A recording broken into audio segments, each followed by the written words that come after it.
अजनबी सरदार। अब क्या रोना पीटना जब चिड़िया चुग गई खेत।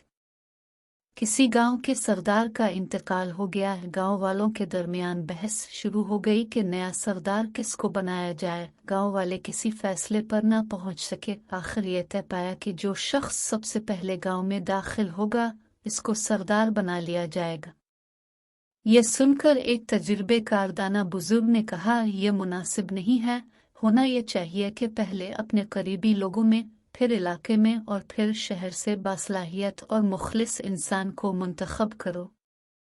लेकिन गांव वालों ने इस दाना शख्स की बात ना मानी और गांव में सबसे पहले दाखिल होने वाले शख्स के इस्तकबाल की तैयारी शुरू करने लगे।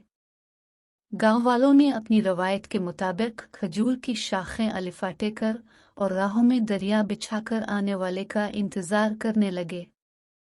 कुछ देर बाद गधे पर सवार नीली चादर ओढ़े एक शख्स गांव में दाखिल हुआ, जिसको देखकर गांव वालों ने खुशी का इजहार किया और इससे कहा, आज से अब हमारे गांव के सरबराह।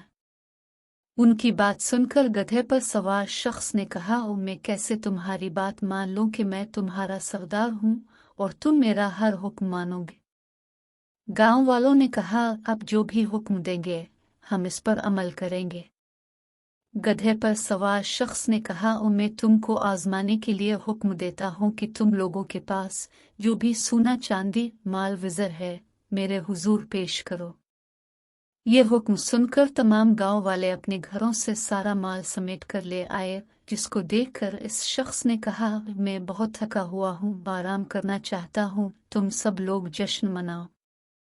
गांव वालों ने इस शख्स को इसकी आरामगाह पर छोड़ दिया।